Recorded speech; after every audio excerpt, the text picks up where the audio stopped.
How you doing, YouTube? Matt Massive Beer Reviews back with a little bit of a collab Pilsner up in this piece in the form of Interhalf. Yeah, Interhalf Pils from Other Half and Interboro Brewing. This is a 4.8% Pilsner, and that's all it says on here pretty much. Crispy season, it says on the bottom. This was canned 7/8. Today is 7/12.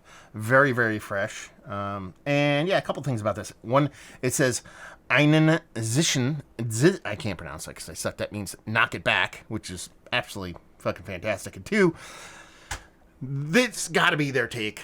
It doesn't say what style of Pilsner. It's got to be a German Pilsner because if you don't recognize that label art, it is basically their version of what you get on Rathaus Pils, which is like a classic German Pilsner. So we'll see what's what.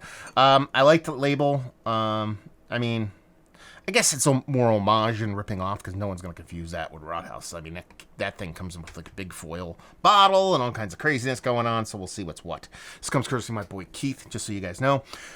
I mean, that looks like Pilsner. Filtered, clean, crisp, just beautifully presented Pilsner. I mean, it's got that puffy white creamy head. We could probably do the whole slow pour thing in it, so let's do that for funskies. But like I said, I love the actual. This is gonna make me get a really good nose on this sucker. Yeah, I love that kind of like weird mosaic kind of 8-bit kind of thing going on with the Rathaus label. So again, it's their homage to that, and I kind of dig it. So there you go. One little pour, and then we'll be done with it. There you go. That's a proper Pilsner pour on there. There you go. Nice kind of wafting, kind of going out of here. So basically what we did was we sacrificed a nose on this because we're not going to get much. Still going to try to get one, but I'll probably snort something off this one. So we'll see what's what. Yeah, I mean, it just smells like soft Pilsner malt. That's all I'm getting. Now, the Rathaus Pils that I love, the original, actually does come off quite bittering for me. Doesn't come off that quite as bitter on the nose that doesn't a taste. But this just smells like soft Pilsner malt. That's pretty much it. Really not much to it. Let's just dive right in. Cheers.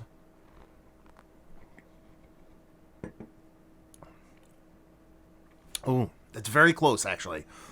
It's very close in the bittering.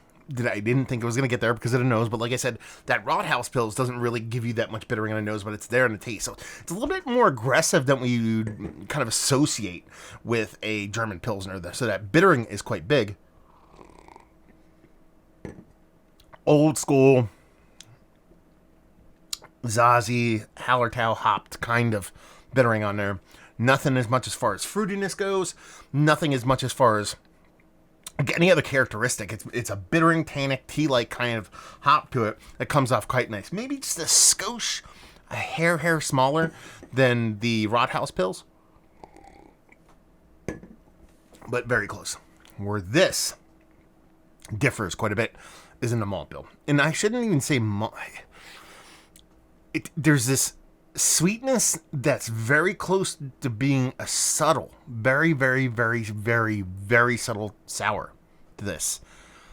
So that's where this one kind of definitely jumps the shark because it's the first thing I tasted when I dived into the beer because there's the sweetness is different, but the sweetness, and I think this is because it's so fresh. I would love to drink one of these in about a month or so. I think these might kind of move in a weird direction as far as sweetness goes. I'm not going to say it's infected or go sour, but it's almost like a sour mash kind of sweetness to it. And then it has this little tinge of sourness. It's really hard to miss. I don't think it's the lagering. I think it's just the malt, the way the malt kind of comes off in the beer. I don't hate it in its current form, but I don't know how that taste, that little bit of perceptually kind of soury weirdness, I guess you would say, is going to hang for the long haul on this. Being that it's super fresh, if it's nefarious, it's obviously going to go in a different direction. It just hasn't got there yet. But I still like it in a state. I mean, it's crispy, it's well done. It has that nice bittering that comes really close to the original Rathaus. It's just that sweetness, that subtle to me, subtle tartness, just kind of brings you away from what the beer's trying to be, which is just a summer chugger crusher. You're supposed to knock the fuck back. And while you could do that in its current state a couple days later, most people are going to drink these way longer than a day or two old. So we'll see what's what. I'm not going to be able to actually comment on that unless I get another can and drink it for a month from now. But I like it in the state it's in right now. It reminds me of Roadhouse, brings its own kind of thing to the game, so it's not a complete facsimile. But it's tasty. But that, if I'm grading it to style, which isn't what I do, it's quite a bit different than when you expect from a classic kind of German Pilsner because of the way that malt and that sweetness and that subtle tartness kind of come off. Anyway, let's talk about it. It's one of the better Pilsners I've had as of late. All that being said, it's still in the conversation. It's just not Mount Rushmore status. Value and availability. It's other half. It's a Pilsner. I don't know, $14. Anywhere from 11 to $16 a 4-pack. And leave you with, if you like what we like this beer. If you like Pilsners, you like Roadhouse Pilsner. You like your Pilsners skew a little bit more bittering than classic Pilsner, you'll like this. There you go. Another review in the books. Thank you very much, Keith, for making it possible, brother. Down there, if you want to talk about it, Massive Beers, if you want to check me out doing the social media stuff, Beer Massive. Want to check me out doing the whole podcasting thing, and hopefully you guys enjoyed the review. Hopefully enjoying a little Pils night now, and hopefully see you next time. Cheers.